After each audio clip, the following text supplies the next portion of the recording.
Hi, everybody. So it sounds like several of you have been in Southern Africa. And I'm actually going to admit that was my first trip to Africa several years ago. I went through parts of South Africa, Zimbabwe, Botswana, a little bit of Zambia and Namibia. And I was so hooked. I just couldn't wait to get back to Africa. Um, and since then, I've actually been back on the continent three times. I've been to Northern Africa, so all through Egypt. And then most recently, I did a trip in 2021 to the Serengeti and in 2023 to Masai Mara.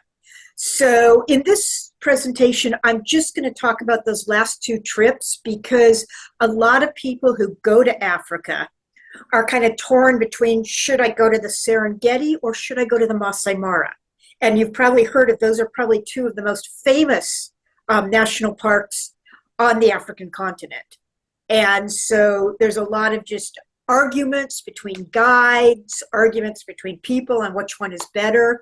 I don't think either one is better. They're very similar in some ways and very different in other ways. So I thought I'd just do a little bit of a discussion about my experiences in those two countries, in those two great national parks in Eastern Africa. And the African continent, I hear people all the time say, I want to go to Africa. And I kind of look at them and go, okay, that's like saying I want to go to America. Africa is an immense continent with so many different countries and different kinds of environments and different wildlife and different people and different languages and different cultures. So you have to narrow it down more than I want to go to Africa. And here I've got a picture of the African continent, and those two blue arrows, one's pointing to Tanzania, one's pointing to Kenya. And so you can see those two countries are very close to each other, just north and south of each other. And most of the dividing border there, a good part of it is the Mara River. So Masai Mara is named after the Mara River. And as we narrow down a little bit more, we can see the two countries. There's a few other countries surrounding them, but we're focused today on Kenya and Tanzania, and specifically Masai Mara and Serengeti, which are divided by that river. Michelle, And yes. if you go back to that map, I can see that there's some really dangerous parts of Africa surrounding Kenya in particular. Is that a problem where those parks are? The parks themselves are pretty safe. Everything in Africa is relatively dangerous. There are very few stable governments, economies, but they are very conscious of tourism. And so the areas that are high tourism areas are pretty safe. You're probably more at risk of getting bit by a cobra than being killed by rebels or guerrilla warfare.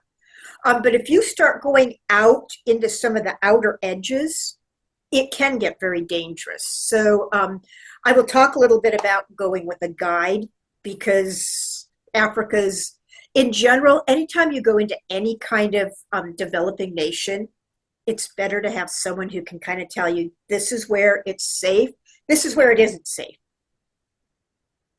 So yeah, as you look at the surrounding countries, most of them have very unstable governments, a lot of internal warfare, and there are countries out there that I would love to visit, but I also want to stay alive.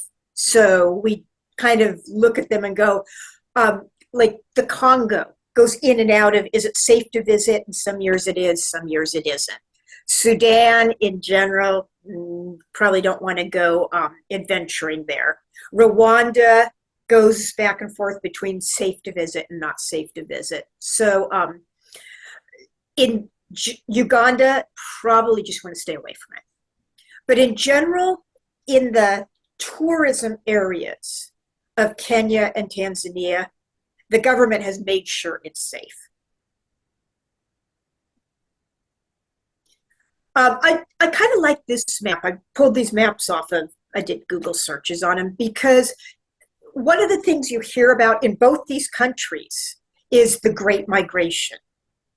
And I actually, when I first started visiting, one of my questions is, when is the best time to see the Great Migration? And what I found is in the Serengeti, it happens all year long. There's just this constant movement of huge herds of grazing animals, primarily wildebeests, but also zebras and some of the other smaller grazing animals. But they move. And so different times of year, you go to different parts of the Serengeti. Whereas the migration really only gets into Masai Mara for a few months out of the year. And it's kind of what we consider the midsummer into early fall. So kind of July through October is prime time there. So if you're looking to see just huge herds of animals moving around, the Serengeti has those almost all year long. You just have to talk to your guides about which parts of the Serengeti you want to be in. So is there a best time to visit? And the answer is not necessarily. The greenest time of the year for both of those parks is going to be January through March. However, be aware, rainy season, big rainy season. They actually have two rainy seasons, but big rainy season is March through May. So that's the wettest time of the year. Some of the camps just close down. They say it's too hard to get to. People don't come and travel as often. Sometimes the roads are washed out. Then little rainy season is November and December. People do tend to still travel into the area that time of year. It's not as wet. It's a shorter rainy season. Overall, during rainy season, one of the benefits is less people. And I actually did go into Masai Mara during the rainy season. I wanted to avoid the huge crowds. The Great Migration in Serengeti, all year long, you're going to see herds. They just move to, it's like a big circle through the entire park. And the park is immense. You're not going to see the entire park in one visit unless you intend to spend a year there. But the thing that people most focus on with the migration is the river crossings. And the river crossings, which happen across the Mara River, and it's basically going from Serengeti to Masai Mara. They go back and forth. Those happen July through September. So that's a very short season. It is the most expensive time to visit because that's when everybody wants to go. However, if you want to see the Great Migration and you want to see river crossings, it's worth it. I did go, when I went to Serengeti, I went specifically to see those river crossings. I went in August.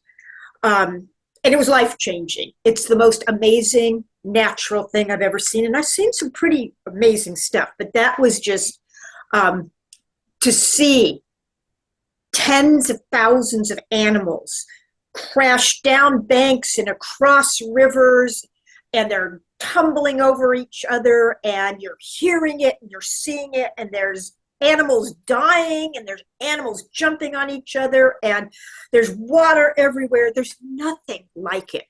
I mean, it's amazing, but it's going to be more crowded. On baby season, the wildebeests calve in February. All of them calve in February. It's not like it's spread out. There's a few weeks where they're all having babies in the Serengeti. So that's another really interesting time to visit. I actually haven't been there for the calving, but my parents did. They told me it was pretty amazing. They did say it's very noisy because you've just got hundreds of thousands of these wildebeests having babies. And so it's the constant, the mothers calling to the babies calling to the mothers. We're not talking 20 or 50 or 1,000 babies. We're talking hundreds of thousands of them, and it goes 24 hours a day. Eventually, I'd like to see the calving, although I think my next trip to Africa is probably going to be the Okavanga Delta. For those of you who are wondering, that's southern Africa.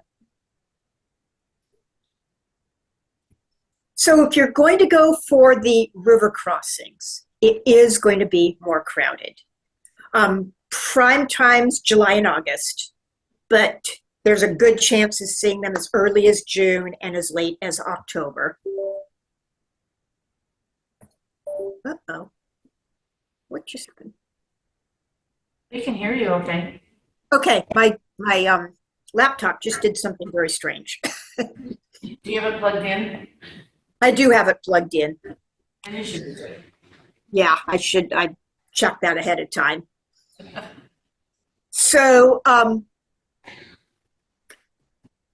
in the summer, early fall months, besides the drama of the river crossings, the weather is the most reliable. You're least likely to run into rain, bad roads. Temperature-wise, it can be a little warmer, but you're close enough to the equator that the temperature's fairly stable.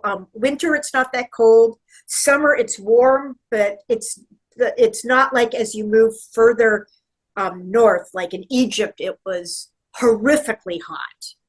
It's probably going to be relatively comfortable all year long. So it's just a matter of how comfortable are you dealing with rain. The best birding, if you're into birds, is spring. Spring is not going to be the busiest time. But from a person standpoint, but you're going to see a lot of birds. Now, rainy seasons are your off seasons. You're going to have the best lighting.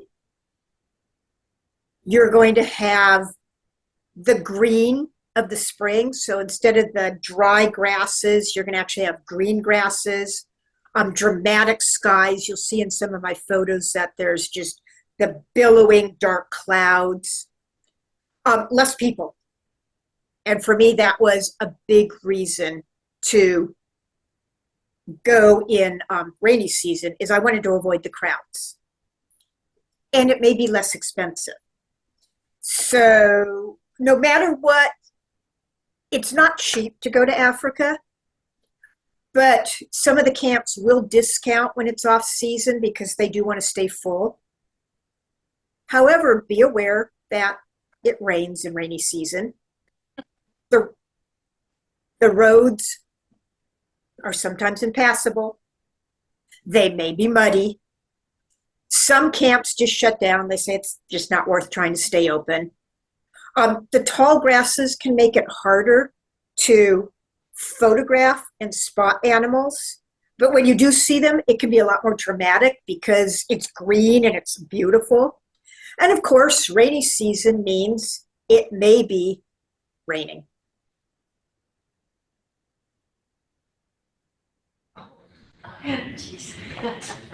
So Oops. there are no paved roads throughout these parks. And so this was not the Jeep I was in. We stopped multiple times during my trip in the rainy season to help pull other people out. And we did get stuck a couple of times ourselves. So rainy season can be very wet and very muddy. But again, less people. So it's weighing do you want to deal with the crowds versus less crowds, but it can be a little damp. Will they still go out if it's raining? We went out when it was raining. There are certain roads they may avoid, and there's a lot of river crossings throughout. This is Masai Mara. There's a lot of river crossings, and some of them they can't do because the rivers are too high. But yeah, we went out every day, rain or shine. And the nice thing is we didn't pop the tops, so you've probably seen all the pictures of the Jeeps with the tops popped up so you can stand up and look out. We kept our top down most of the time because mud is flying in, water's flying in. And most of the time we just rolled the side windows up and I just shot out through the side windows. I actually prefer shooting as close to ground level as I can anyway. So I wasn't going to be standing and shooting through the roof like a lot of people enjoy doing. So what are you going to pack? And that depends a little bit on the season, but as I pointed out, it doesn't get that cold. So most of the trips I do, I love traveling. So besides being going to Africa 4 times now, I've been to Indonesia, I've been to the Pantanal in Brazil, I've been all throughout multiple parts of Europe, I've been to New Zealand. My packing is pretty much the same everywhere I go, unless it's somewhere really cold. I take some lightweight layers and prepare to wash things in my room, my tent, wherever I'm staying. In Africa, pretty much every camp I've stayed in has some kind of very inexpensive laundry option. For a few dollars a piece, they will clean your shirts, your pants, your jackets, whatever it is you need cleaned, except your intimates. They will not touch your underwear. So what I do is just plan on cleaning my own underwear. I bring a couple of lightweight plastic clothes hangers and a string, and I can dry them. Even in rainy weather, you can dry them inside your tent. And if you, one of my pieces of advice, don't carry cotton because cotton takes forever to dry. Get some kind of technical fabrics. They dry really rapidly. And just hang them in your tent and dry them. Wear light colors. Dark colors attract biting insects. And that was kind of an interesting thing I've noticed in Africa is darker animals seem to get bitten more. My guide, when all my guides wear light colors, and you'll see that the insects are biting their necks and their heads because that's a darker part, and avoiding the light colors. So safari colors that you see, the light tans, I'm wearing a light green. These are the kind of colors that do really well with biting insects because they tend to go for darker colors. Avoid camo. Some countries do not allow it. Camo is restricted to park rangers and the military. What I actually found while I was there in Kenya is they were actually okay with people wearing camo, but in Tanzania they weren't. However, in parts of Kenya, my guide did say they don't allow people to wear camo, but they didn't really care in the Masai Mara. So just kind of my general advice, leave it at home. Be aware that if you're going to be flying on a bush plane, and a bush plane is a small plane, I'll actually show you a picture of the inside of one during the morning. They have very strict weight limits. I went on several bush planes. Most of them sat somewhere between 6 and 12 people. And most of them will not take hard-sided luggage, period, end of story. So you need soft-sided luggage or a duffel or something like that that they can squish down. Many of them have limits of no more than 20 to 40 pounds. So you need to find out up front what the limits are. And that's carry-on and everything. Some of them will not let you carry on your carry-ons. So they might have a little space in the very back for breakable stuff like my camera gear. But the seat wasn't, there's no place to put things underneath or above the seats. There's about this much space. So they'd say if you have breakables like camera gear, you get to pilot in the back of the plane instead of underneath. So just be aware of those kind of restrictions if you're going to be moving into multiple places. What do I pack? I mean, specifically when I travel light. I know I'm going to be on a bush plane. I know I'm going to be carrying my own luggage. So for a 20-day trip, and for both of my trips, I did 20 days. I had 3 pairs of pants, lightweight, no jeans, things that dry fast. Jeans take forever to dry, so I do not travel with them, and they're heavy, which means if you have weight limits, a pair of jeans can weigh a couple of pounds. A pair of technical pants might weigh 10 ounces, and it'll dry overnight. So generally, I'll bring 3 pairs of pants, about 5 lightweight sun shirts like this, 2 t-shirts to sleep in, to wear at the end of the day for whatever reason. Most of what I wear is long sleeved because when you're going into any kind of a warmer environment, there's going to be biting insects. So the more of your skin you can cover, the better. 1 waterproof shell, so a lightweight jacket. I bring a fleece jacket everywhere I go because sometimes mornings are cold. If you get wet, you might end up a little chilled. So I always have a fleece jacket. I can tie it around my waist. I can roll it up into a ball. I don't care if it gets dirty. They're easy to wash. I bring 5 pairs of underwear, 5 pairs of socks. I'm always, every day or two, I wash what's already dirty and let them hang up. If you've never heard the trick, when you wash things, if you roll them in a towel, that's why I'm doing this, they dry a lot faster. So roll them to get the dampness out. 1 or 2 large brim hats. I like the safari hats that are soft in the back. So if you're in a vehicle, because most of the time in Africa, you are in a vehicle. You're not out hiking. So if I lean back, I don't have the brim of a hat in the back of my head. So a baseball cap will work as well. I happen to like broad brimmed hats with the soft back. I always bring shampoo, soap, conditioner, lotion, bug spray, sunscreen, and a washcloth because many of the camps will provide you with some kind of soap and shampoo, but it's not going to be like what you get in the US or Europe or anywhere else in Western civilization. It's going to be pretty harsh. And I would rather just bring a little bit of soap or shampoo. I just get little travel size ones, pop them in my little carry-on. That way I'm not totally drying out my hair and my hands. Bug spray, definitely bring some DEET or something like that. Sunscreen, and a washcloth, because if you are into using a washcloth, what you're going to find is nobody in Africa uses washcloths.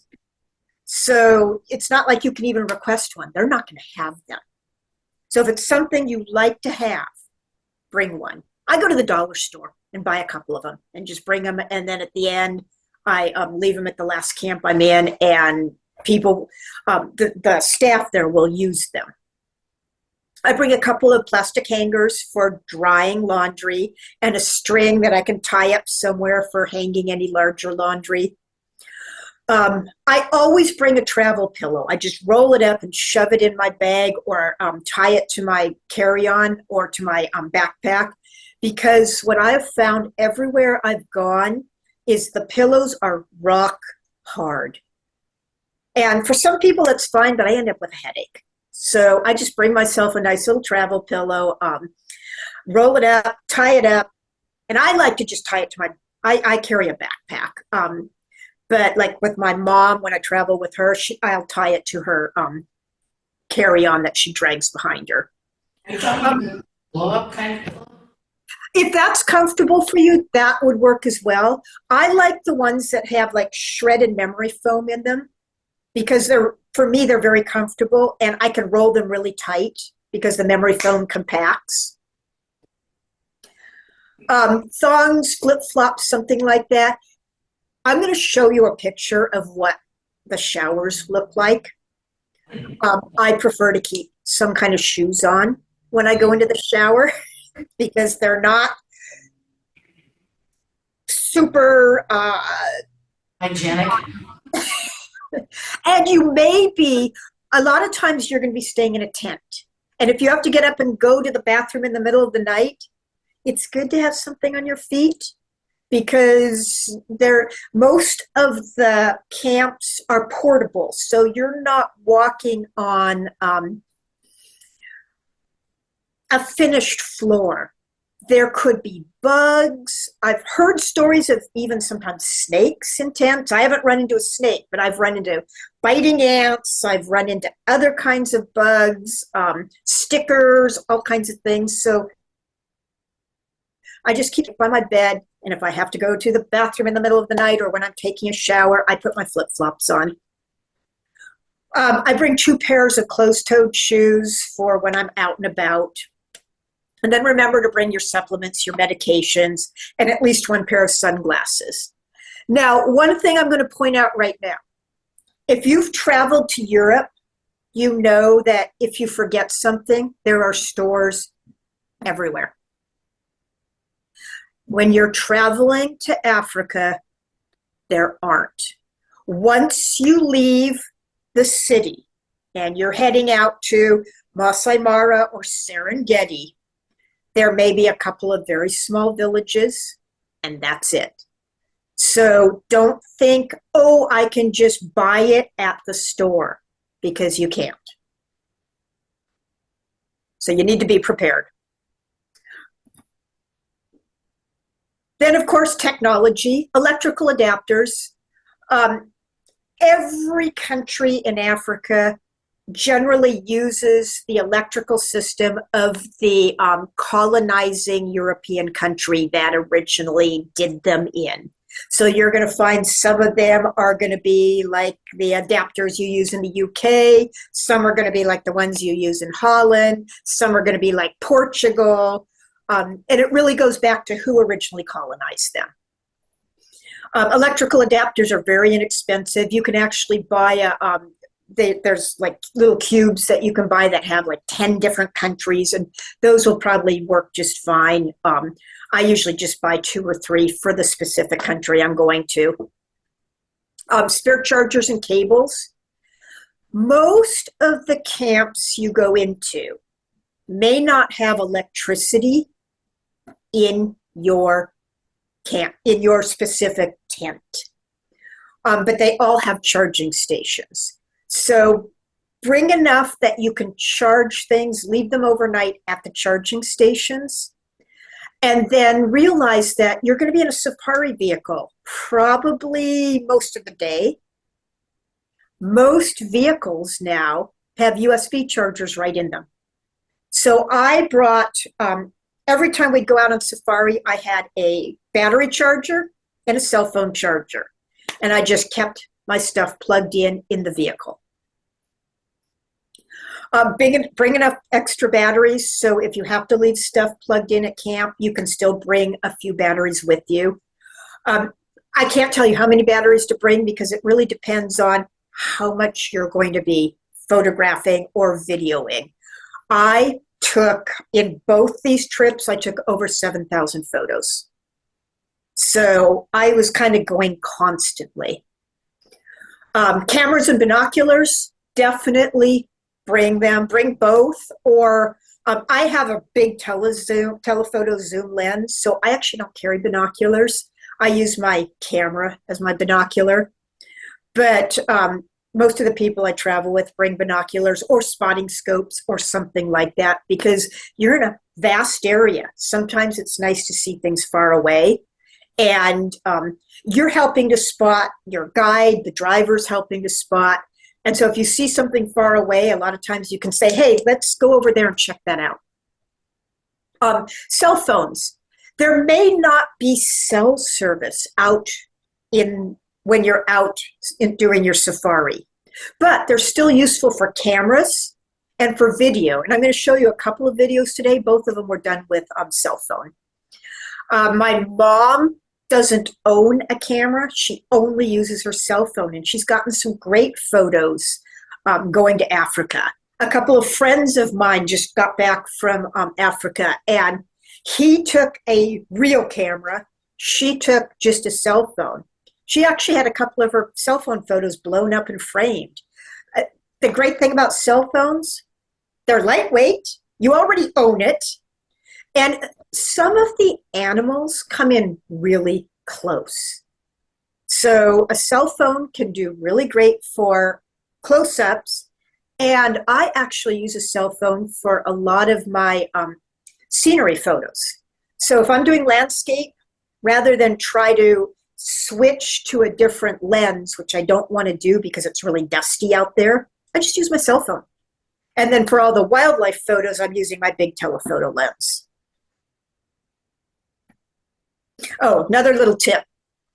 Everybody has different cell service. I mean, there's AT&T, there's Verizon, there's T-Mobile, and a bunch of others. They all have different international plans.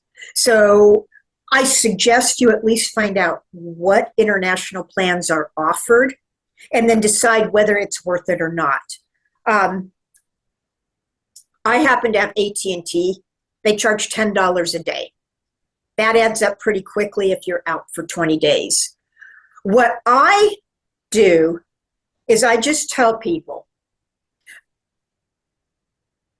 if it's an emergency, text me that it's an emergency, because my cell service actually will let me read a text. And as long as I don't send a text, I don't get charged that $10 a day. So you send me an emergency, okay, I'm going to call you. It's going to cost me that $10 for the day. But if it's not an emergency, just contact me through, and there's all kinds of different apps you can use. Most of the camps have Wi-Fi service. And so when I get into camp, I'll go tap into Wi-Fi, and I use Facebook Messenger. It works great for me. I can do video messaging with people. I can just do regular Facebook Messenger. There's other services like WhatsApp that, as long as you have Wi-Fi service, you can use for no charge. And so that's kind of one of my little tips, is you don't have to pay for cell service. Find out from the camps you're staying at what they're going to have and where it's available. Most of the places that I stayed had no Wi-Fi in the individual cabins or tents, but they had a lounge where you could come in and tap into Wi-Fi.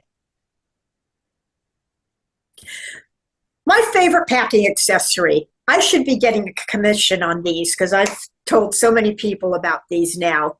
I love packing cubes.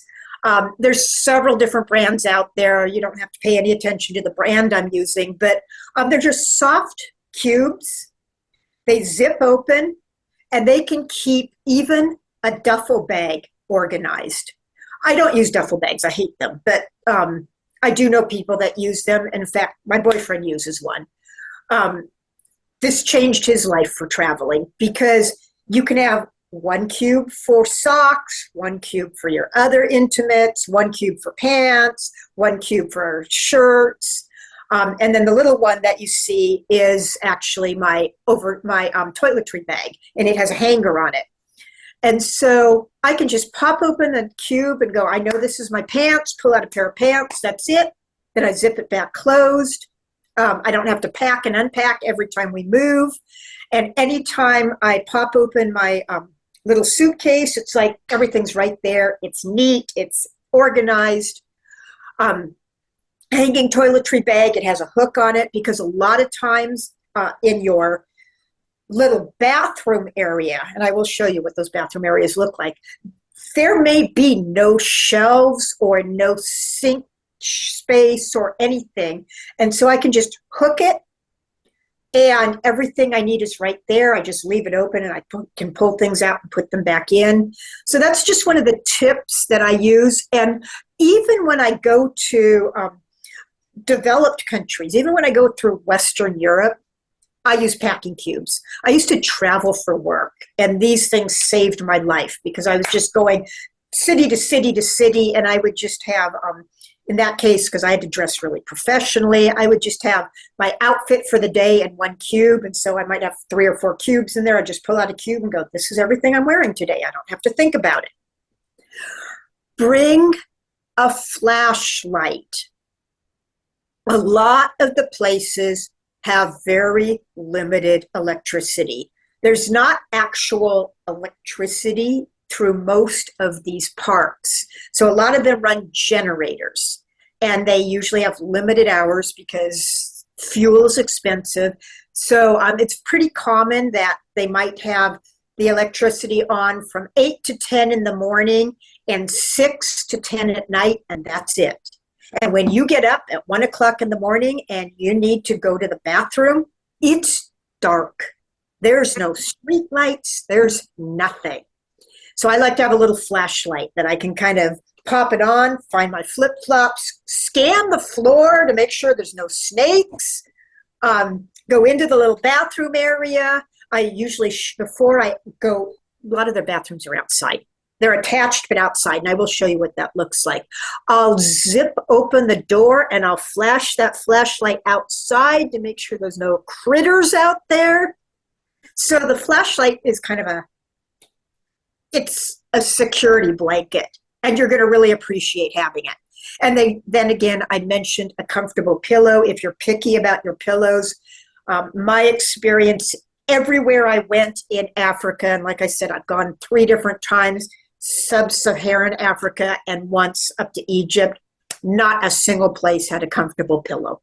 So I started bringing my own pillow.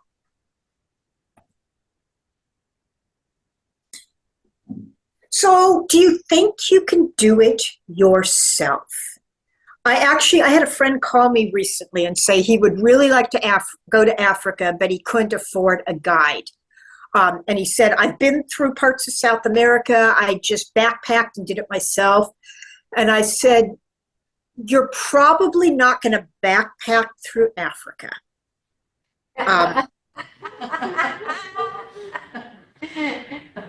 Walking in Africa can be very dangerous, and not the way it can be dangerous here in the US. In Africa, things eat you. So, and not a lot of people have cars. So a lot of the vehicles you see are either tractors, because there's a lot of farming in Africa, or they're safari vehicles, and they're not going to pick up a hitchhiker. So I recommend you either, if you really know what you're doing and you're pretty confident, some of the larger parks, Southern Africa, there's more roads, actual roads, even paved roads and marked roads. So you actually could do parts of, for example, Kruger yourself. But most of Eastern Africa, once you get into Serengeti or Masai Mara, the roads are dirt. And they're oftentimes nothing more than a flattened area going through miles and miles of open field. There's no street signs anywhere. Getting lost is a very real issue. Even some of the newer guides get lost. I remember when we went to Tanzania, we oftentimes ran into some newer guides that couldn't find the airport. And everybody knew, we had a guide that had been around forever. He was fabulous. And so everybody knew George. And so if they saw him coming, they'd wave him down and, how do I get to the airport again? So, and these are guides, they work there, they've been through training, they've been through a program. So I really don't recommend trying to do it yourself. There's not a lot of cell service. Even if you could download Google Maps, there's not a lot of actual roads out there. They're basically paths. The guides have a network, they stay in touch with each other, they all have like 2-way walkie-talkie radios, and it's just kind of this constant, they're talking to each other about what they're seeing and what they're finding. So if somebody spots something rare, like there's a leopard over near, and they'll give kind of what it's close to. If you don't know how to get to that crook in that river, you're never going to find that leopard or the rhino or whatever else it is they're calling in. So there's a lot of great companies out there. You can hire individual guides. A lot of the camps do have guides you can hire. Every country has its own requirements for guides. Their guides have to be licensed with the country. For example, in the Masai Mara, the guides have to be Masai, and they have to have gone through a specific training program. In Tanzania, in the Serengeti, they don't have to be Masai, but they do have to be of one of the tribes in the area and also go through their training.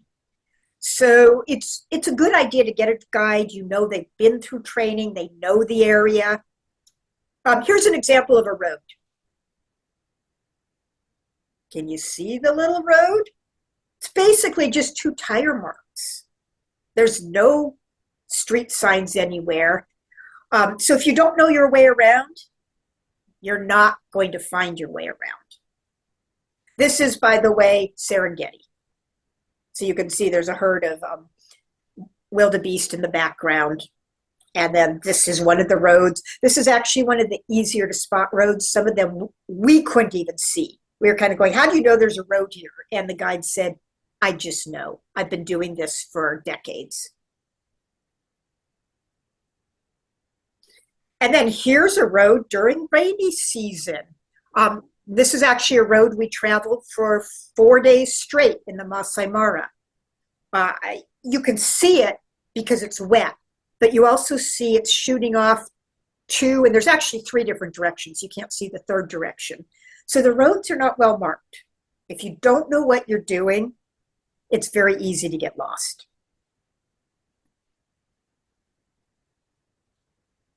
So you've decided you want to go.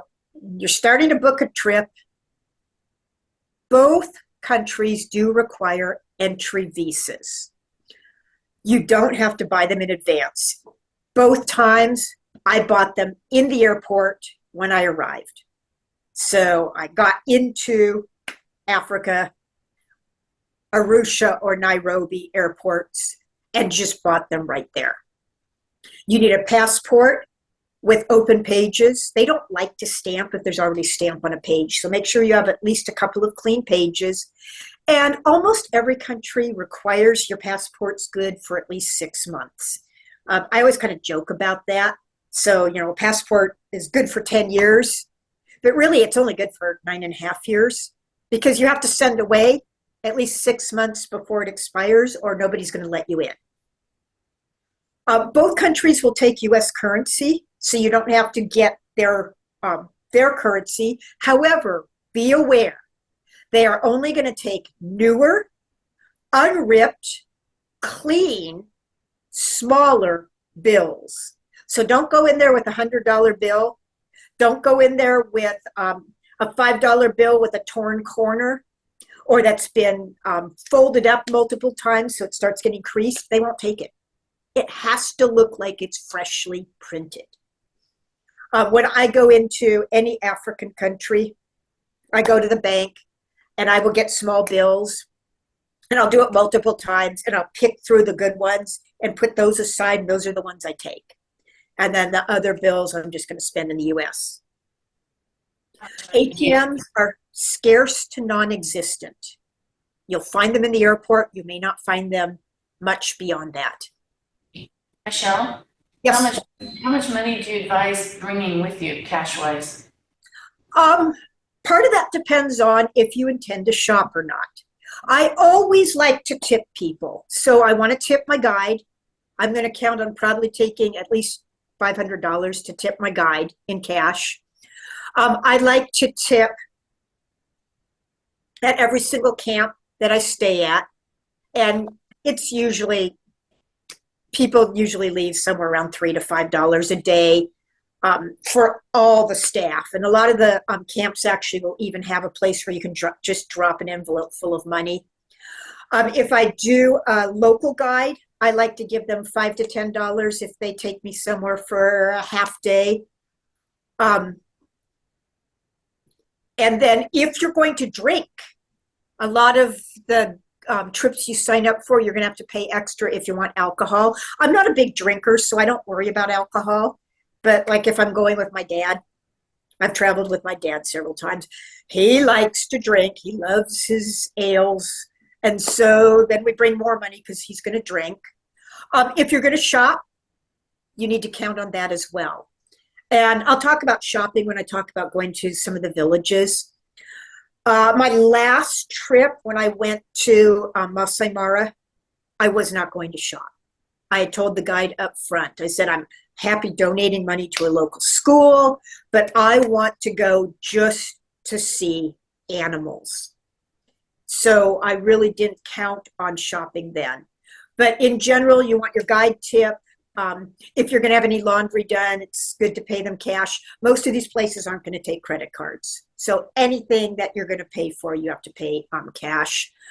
Besides the guide tips, somewhere between $300 and $1,000. And that kind of depends on, again, are you going to shop or not?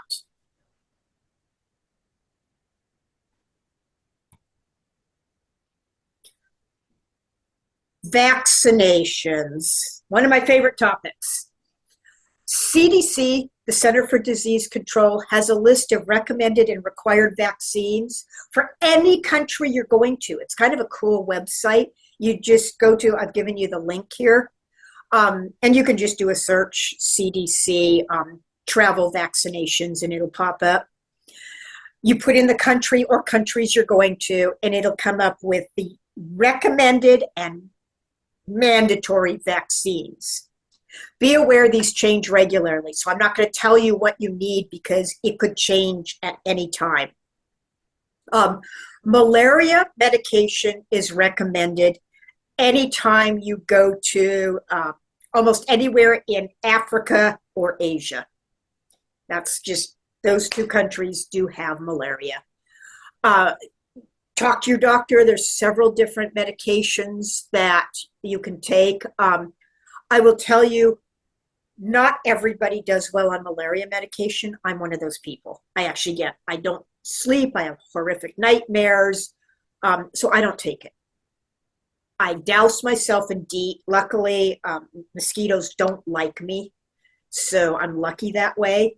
But if you've never taken malaria medication, talk to your doctor about which one they think is best. There's a lot of them out there. Kenya may require proof of a yellow fever vaccine. And this is kind of funny because if you look at CDC's website, they say it's only recommended in certain areas. But Kenya actually does have a requirement that if you have come from a country where yellow fever exists, they want proof of that vaccine.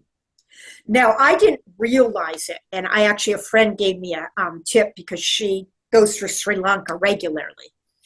She said sometimes even if you've ever been in a country where they have yellow fever, they're going to require it. So she said, just go get it just in case. I had been to Indonesia like 5 years earlier, and Indonesia does have yellow fever. So I got the yellow fever vaccine just so I had proof of it. And they did ask for it. They actually checked it. Proof of COVID vaccines changes constantly. So my recommendation is at least bring copies of your proof of vaccination if you've been vaccinated. If not, be prepared that they may ask you to test for COVID.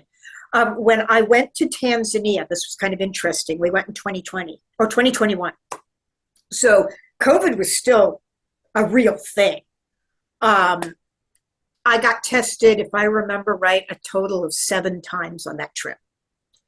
Every time, when we left, we got tested twice. 3 days before we flew and the day that we flew.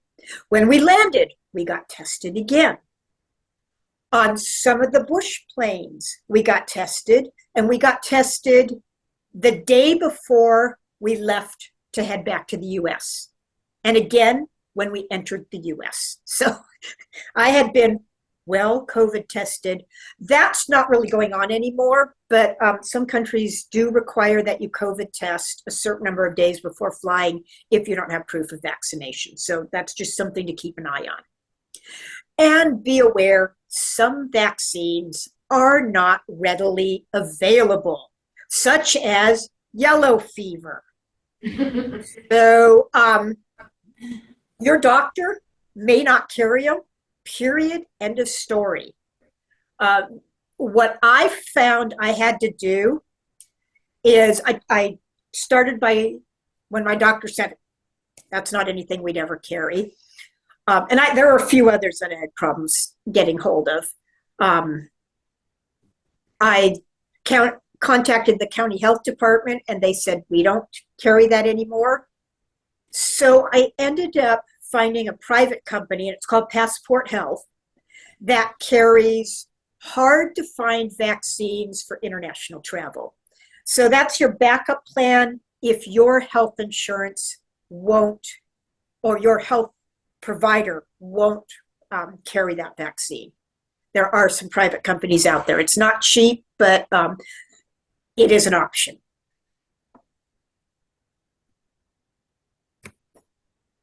Is the water safe? No. Don't try it. Don't even use their water to brush your teeth. Some of the places have better filtration than others, but I wouldn't risk it. The few times I've gotten sloppy with drinking water, I've gotten sick. So they will all tell you the water's not safe. Most of the camps and lodges do provide filtered or bottled water. Take advantage of it. Some of them limit how many they'll give you, and you have to pay above and beyond. It's worth the money. You don't want to be sick. Don't eat or drink anything without knowing it's safe. Anything served you in the lodge is probably going to be okay.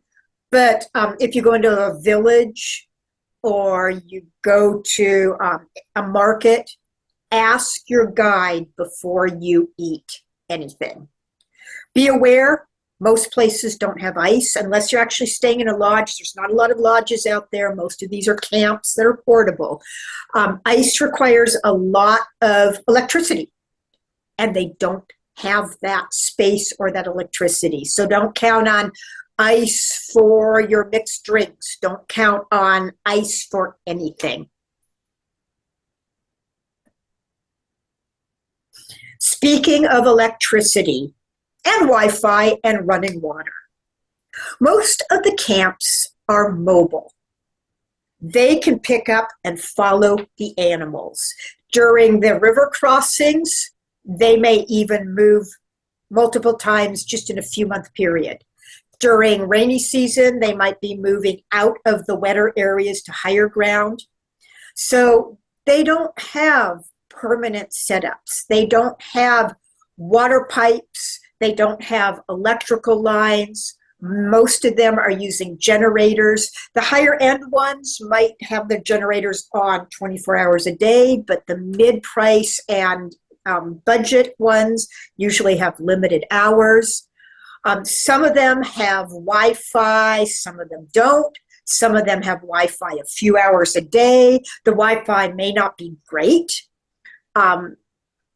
So just don't expect this to be like Western civilization. If you have medical devices that require electricity, such as CPAP machines or other breathing machines, ask up front if the camp can accommodate those needs. Don't assume there will be electricity 24 hours a day. Lodges, permanent structures, often have electricity and running water, but they're often also further away from the action, and they may be very expensive. There's not a lot of lodges, especially close to where you're going to see the action. So there's going to be more creature comforts, but more travel time to get to the animals. And they can, especially in the Serengeti, where the infrastructure is just really new. They're just starting to build up for tourism. It's going to be much more expensive to get permanent lodging situations. Michelle, I just wanted to let you know, you've only got 30 minutes left. Okay. Okay. We will get to some fun photos. Here's a typical example of lodging. It's a tent. This is kind of a mid-price situation. It's often these two little beds. You notice the floor it's a tent. The light comes on for 2 hours a day, and the back area is where the bathroom is. There's no heat, there's no air conditioning, and that's the only electricity that you're going to find in the tent is that light and then there's a light by the bed that's good for 2 hours in the morning and 2 hours at night, or 4 hours at night. Now, is that a gigantic suitcase I see on that bed? That's a gigantic suitcase. It's actually not as big as it looks. It's kind of the perspective because I'm really close to it. But it's soft-sided, not hard. It's soft-sided. You can squish that thing down. Yeah, I hate duffel bags. I tried a duffel bag once and I will never do it again. I dragged it because it was too heavy to carry. And by the end of the trip, it had holes in the bottom of it. The little thing you see just beyond it is my travel pillow. And in front of it, you can just see the very edge of my backpack, which is full of camera equipment. That is your typical bathroom. That thing hanging in the air, they lower it, they put hot water in it, and that's your shower. There's not always running hot water at these places. They'll bring in buckets of hot water, and you can turn that on and off with a manual. There's a little manual lever, and that's how you shower. There are a few places that had hot water. I actually had one where they had little fires underneath a kettle of water, and that's where your water came from. I thought that was kind of interesting. And they, if the winds came in the wrong direction and started blowing smoke into your tent, they'd send staff out there to blow it away with little old towels. It was pretty funny. Here's another tent situation. This was actually kind of a nice one. This is a permanent setup. It's in a riverbed, and so sometimes the river does flood, so they've built them up like that. They were actually really nice, but the inside was very similar to the other ones I showed you, other than we did have a permanent wood floor. This was my view from one of my tents. So even though the tent itself was very rustic, I could walk out the back and this is what I saw. I mean, it was gorgeous. And they were always cautioning me, do not go beyond the fence. There are animals out there. I actually downloaded this because someone that I met a guy from France, and she and I became friends. We talked every night that when I was in Masai Mara. She posted this recently. This is more of a luxury camp. So this is high end. You're going to pay a lot more for this. So you notice it has more of a permanent wood floor. It's much nicer looking. She said they actually had power throughout most of the day, and they had a little hot tubs outside the rooms. So if you're going to spend a lot of money, you're going to get something more like this. Okay, let's talk a little bit about Tanzania and the Serengeti. Tanzania is big. It's a much larger park than the Masai Mara.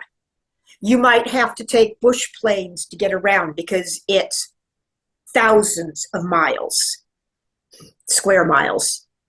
There's a lot more to see. There's more animals throughout the year. Masai Mara is kind of most of the animals you are going to go late summer into fall, whereas Tanzania has animals all year long.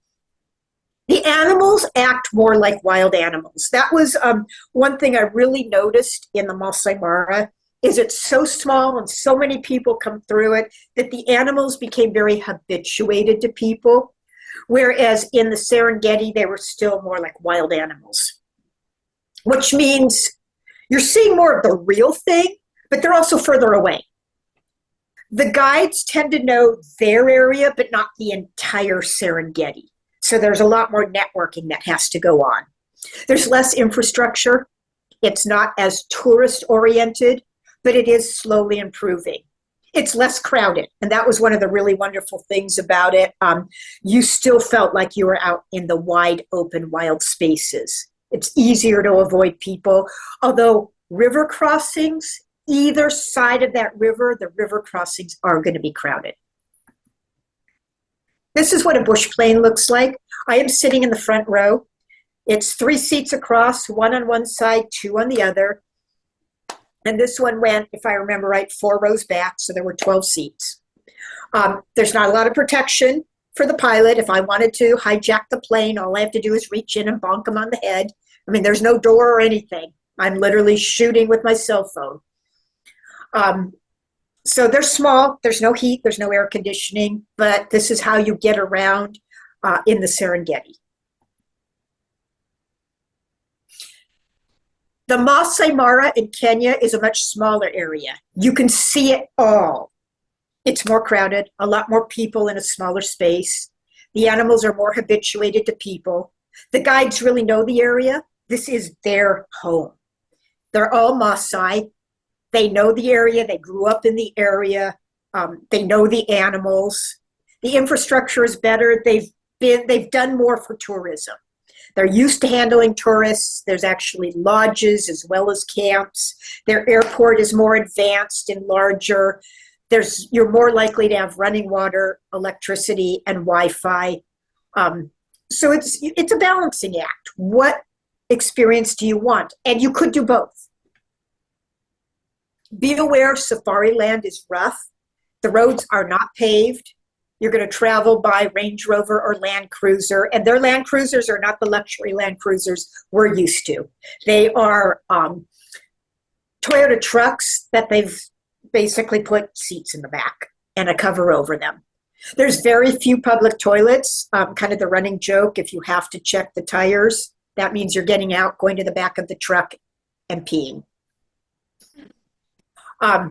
There's no stores, there's no restaurants. You're out in the Serengeti or you're out in the Masai Mara. It's wild land.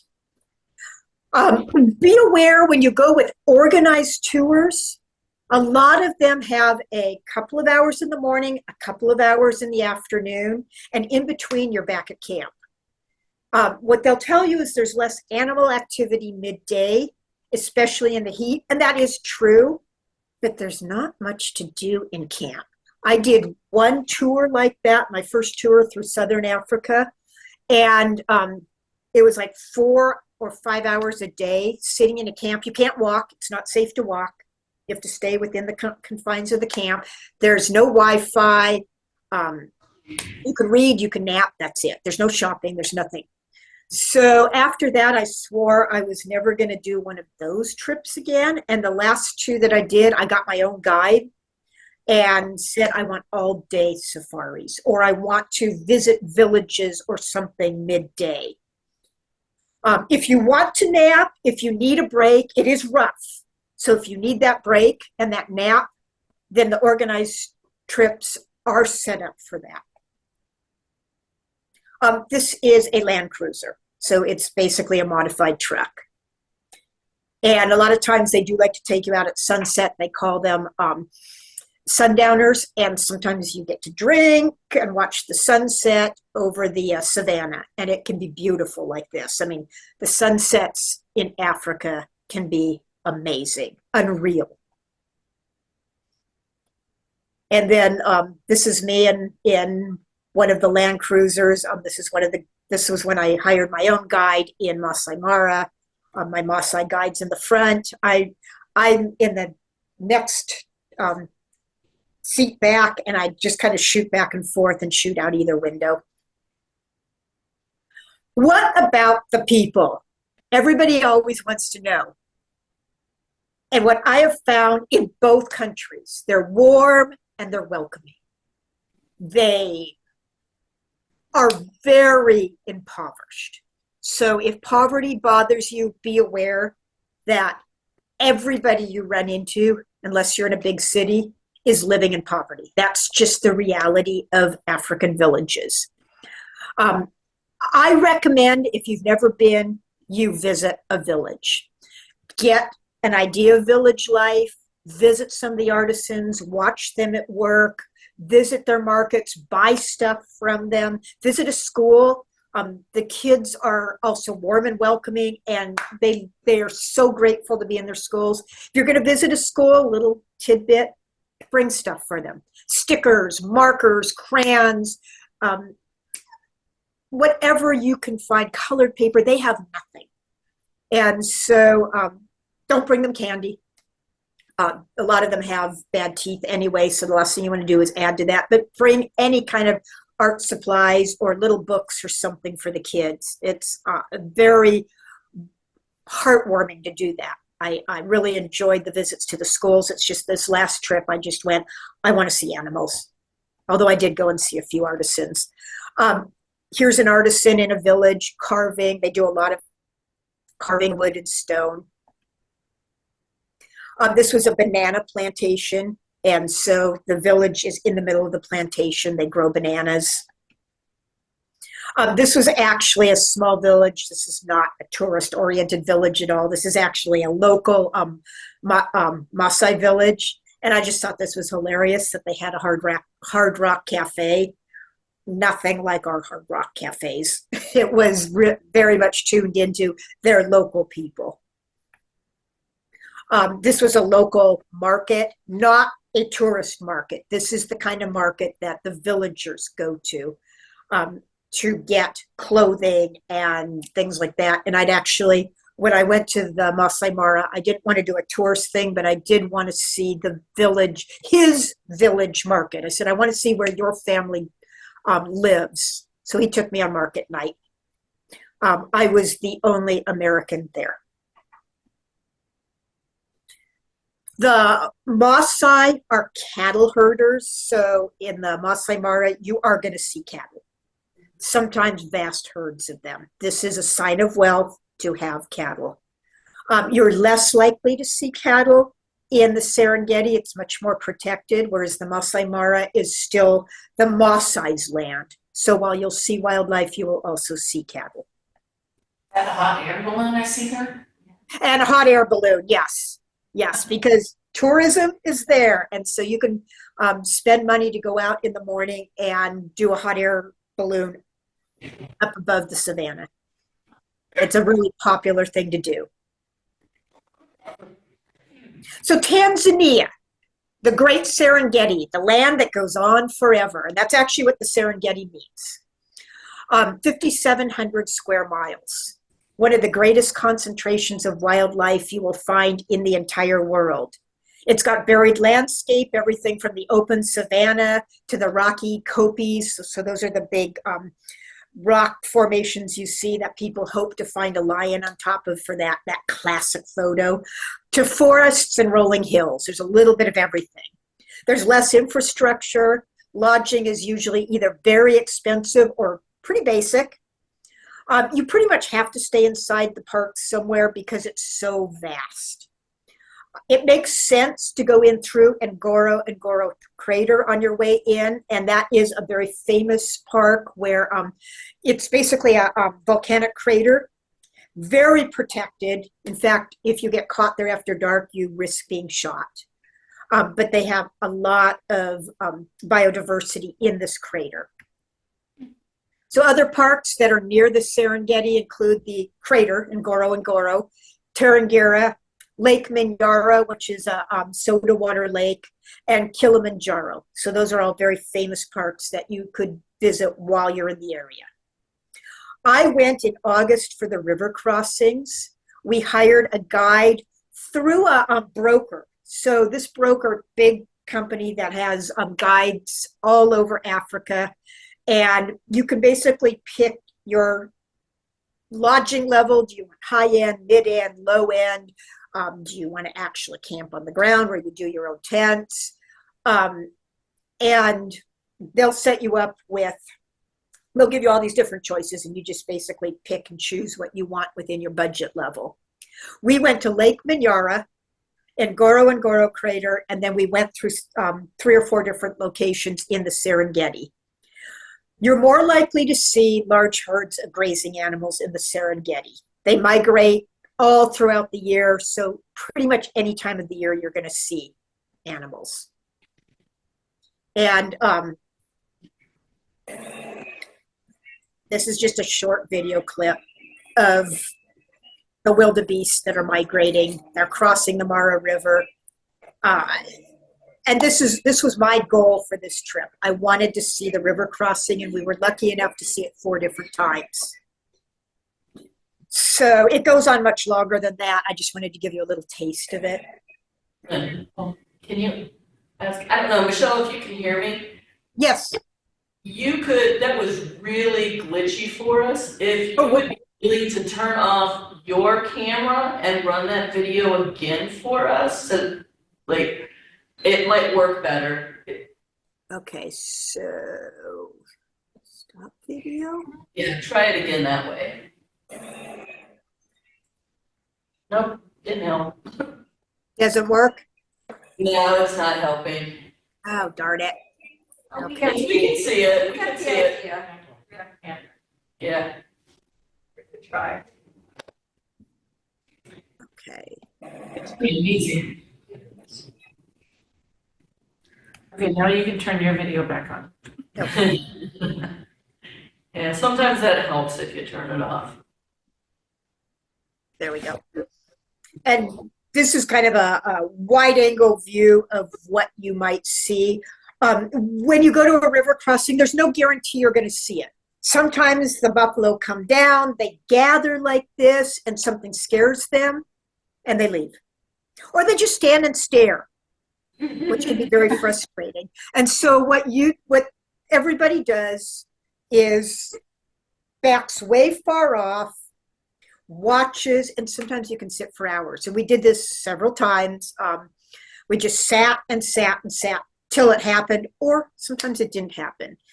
So if you're going to see river crossings, you need patience because they don't always happen. You may have to go back multiple times to see one, or you might luck out. First time we went, nothing happened. Second time we went, within 20 minutes, that crossing occurred. Third time we went, after 3 hours, they crossed, but we got to see it. And so it's just kind of, you're going to have to be patient for a river crossing. Do your guides know the best place to be able to see something? Yes, and they'll kind of talk back and forth with where are the wildebeest gathering today. And so then everybody rushes over to wherever they're gathering. And what you'll see is once one animal jumps in the water, they all go. It just takes one brave one, and then everybody will follow. But if that one brave one doesn't make the jump, it may not happen. Or if something scares them. And one of the things that you'll see with some of the new guides, sometimes they'll rush out too early, and that's it. It's over. And there are rangers that often patrol this, and if they see that happen, that guide could get kicked out. So it's just everybody has to be patient and be aware of the animals and how they react to things.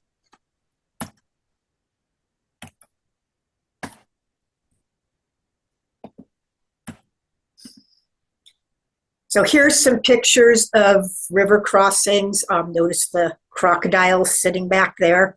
The crocodiles don't generally attack. They wait for something to die. There's a lot of animals that do die in the crossings.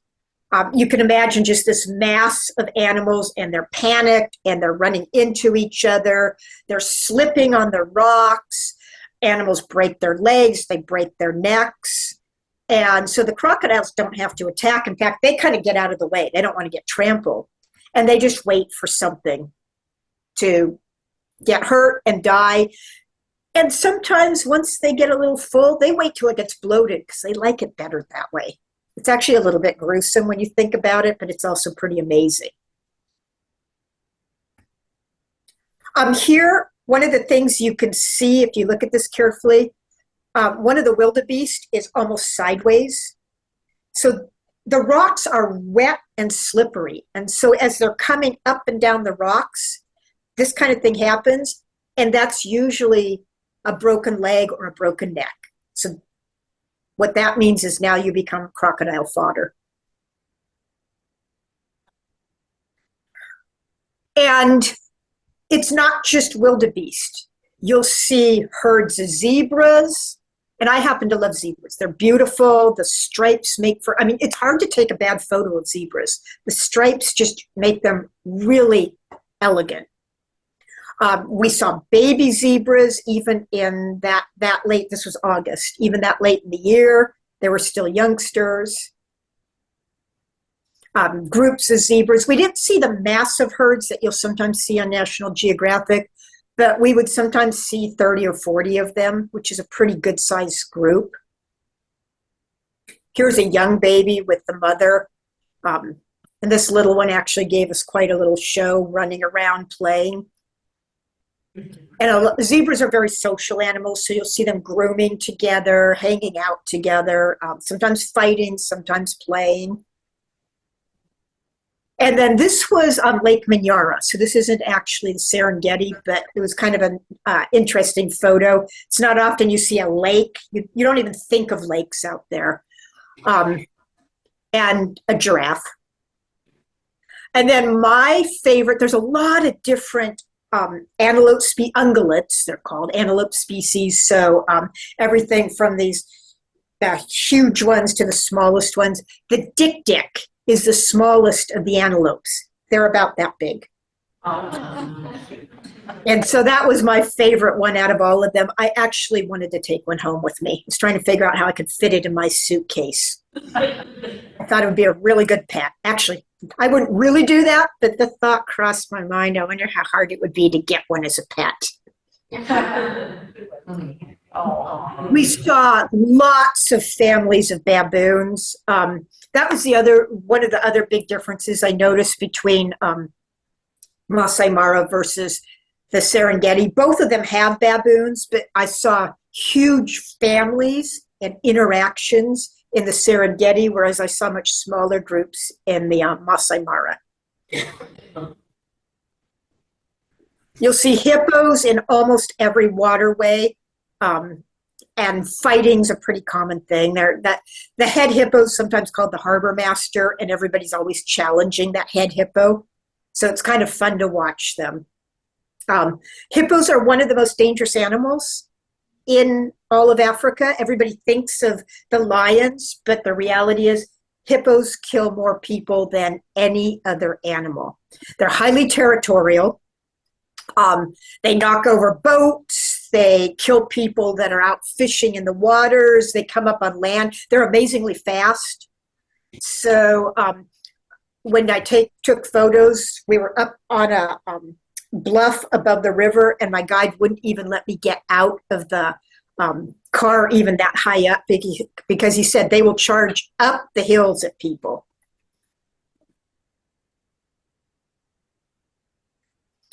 You will find elephants all over both countries, and vultures are a common sight, and there's multiple species of vultures, so they're kind of interesting. I like birds. This is a Bateleur eagle. So most commonly seen high up. Bateleur is French for acrobat or acrobatic. They're the eagles that you hear about that tumble through the air. This guy was down eating a cobra, and so that was kind of an exciting thing to see. And there's all kinds of raptors out there. So I saw a lot of eagles. These guys are actually eating a baby warthog. Big cats, leopards are probably the most difficult of the big cats to find. So we were very excited to see a leopard in a tree here, and then later on at sunrise. So this was early in the morning in the golden light. And then we were very lucky at the end of the trip in the Serengeti to come across this mother with newborn cubs. These cubs are probably just a few weeks old. They're not newborn, but they're very young. How far away were you? Probably about 30 feet. Wow. Yeah, maybe a little further. They were not bothered. The guide slowly crept forward. We spent actually 3 hours here. Slowly getting closer and closer, and then when she started to look at us, he said, "That's as close as we get." And the babies just kept coming out and playing. You'll see there's a baby actually tucked under her chin there. And then two of the babies. There were actually, I think, 5 babies in this set.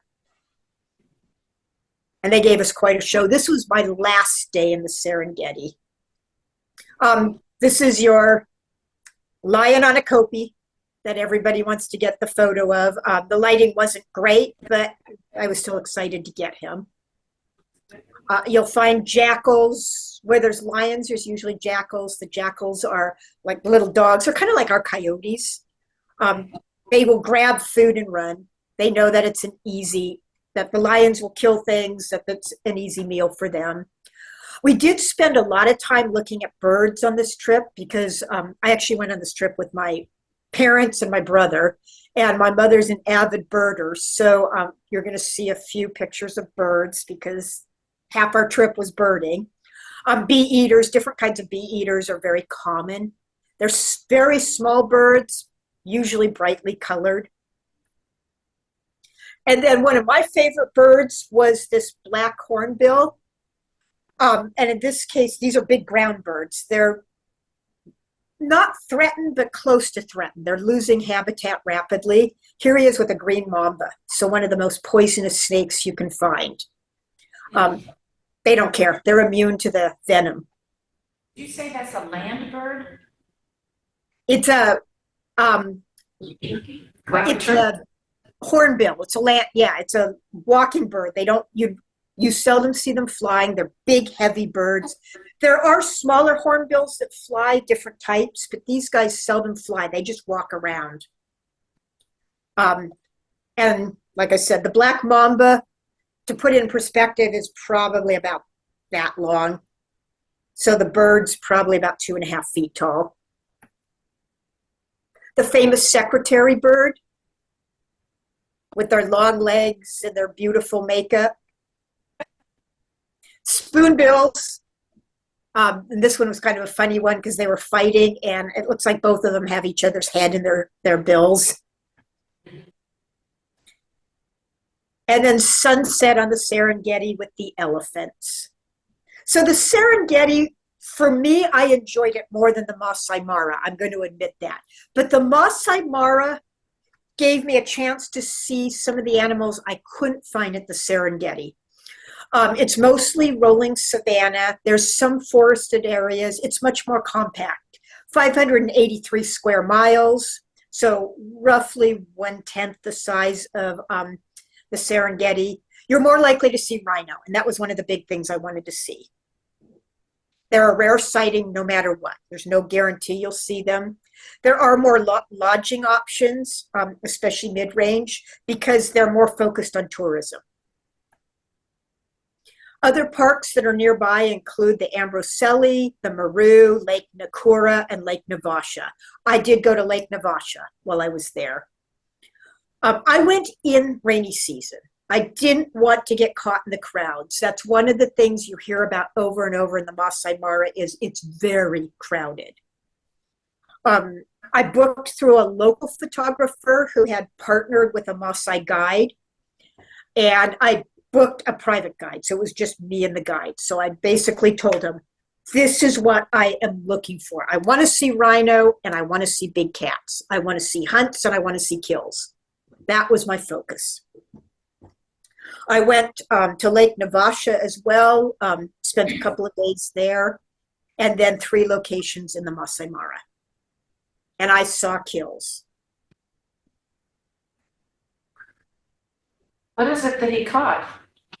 This is water buffalo.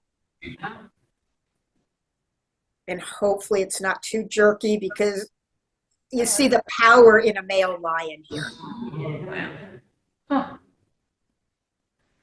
They have eaten some of that water buffalo, but that's still probably 1,000 pounds of animal that he's pulling. Is he pulling him to his? He ends up pulling it all the way. He just moved it. I have the entire video. It goes on for several minutes. He just pulled it across for a few hundred yards and then decided this was a better place to eat. I think he was just showing off to the family. And I'll show some pictures later on because the cubs were nearby. One of the things the Masai Mara is famous for is their cheetahs. And the sad thing is it used to be a family of 5. It's down to just 2. Over the years, the others have died. But the two cheetah brothers are famous. I joke about this being the two-headed cheetah. I have several pictures of these brothers. They're pretty easy to find. They're in the same general area. They have the same pattern. The guides all kind of know. They'll be here. They'll spray this tree. They'll jump over this log. They'll come over here and sharpen their claws here. They'll rest here. So if you want to see cheetah, you're pretty much guaranteed you will see the brothers. Oh, handsome.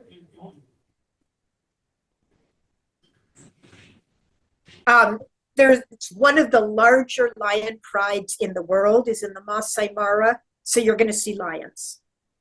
And you may or may not see them mating. I was there during mating season, so there was a lot of mating that went on. My goal was to see hunts, and those are much harder to catch.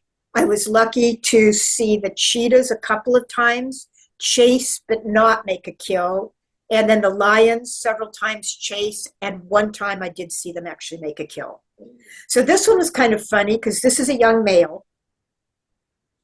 He thought he was going to take down one of these water buffalo, or Cape buffalo.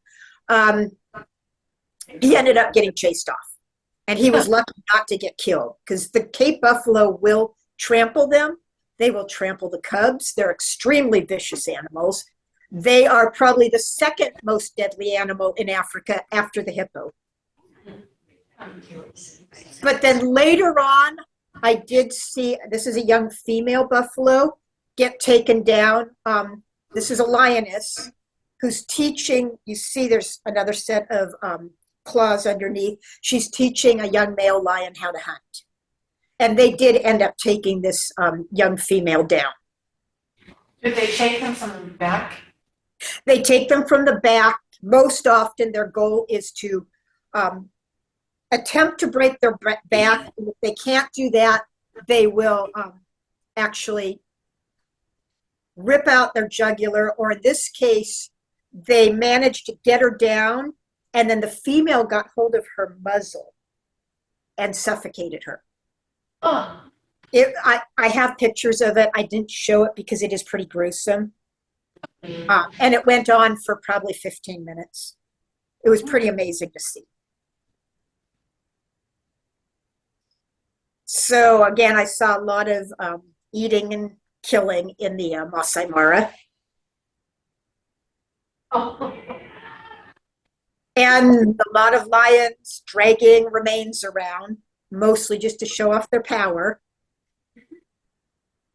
And here, this one was kind of funny because the cubs started pulling the opposite direction. They were not being helpful. I have hundreds of photos of these cubs because the young one at the back that's attacking the horn was just so obnoxious. He was attacking, they were trying to eat. He's attacking the parents. He's attacking the dead buffalo. He's just obviously a boy. And you can see these guys are very well fed. The male lion's stomach is showing signs of not being thin. He can barely stand up. He's so heavy.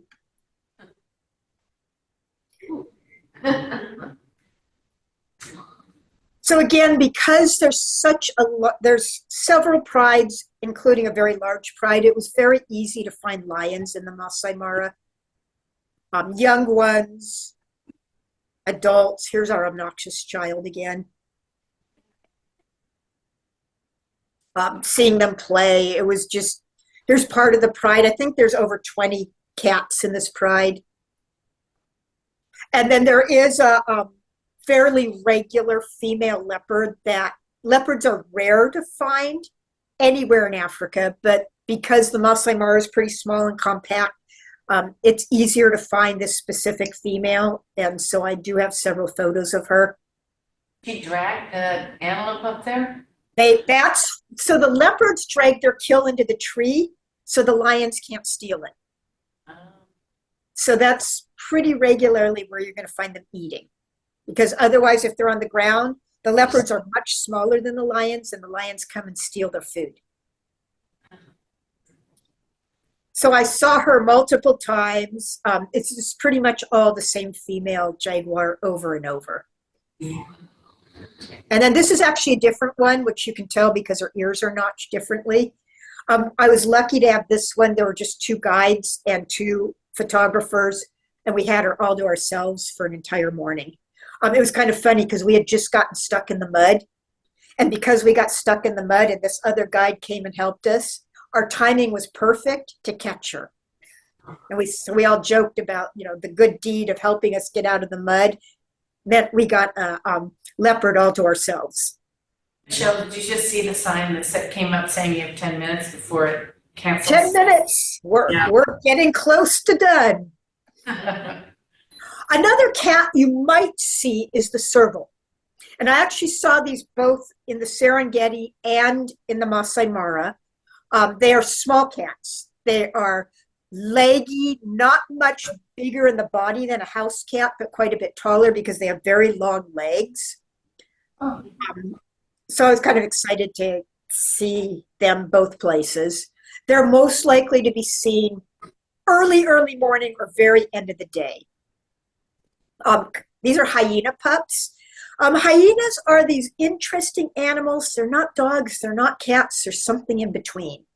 A lot of people hate them.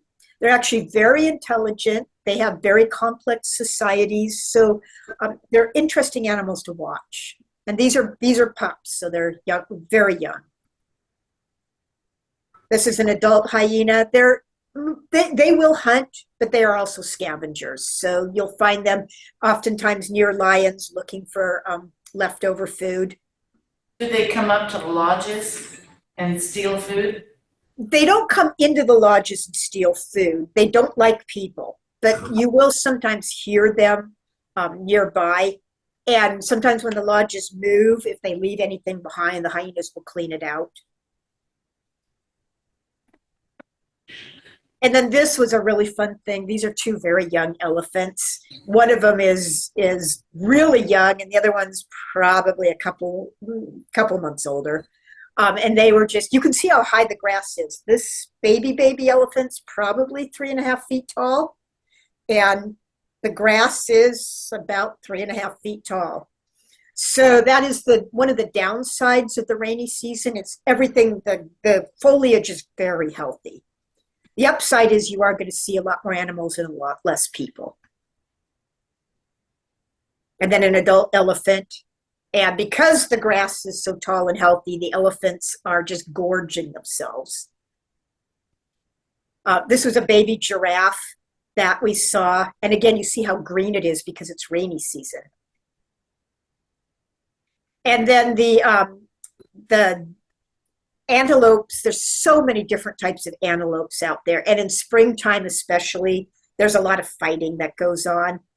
So these guys were giving me this great display as the sun was setting, beautiful lighting. They decided to have their own little battle.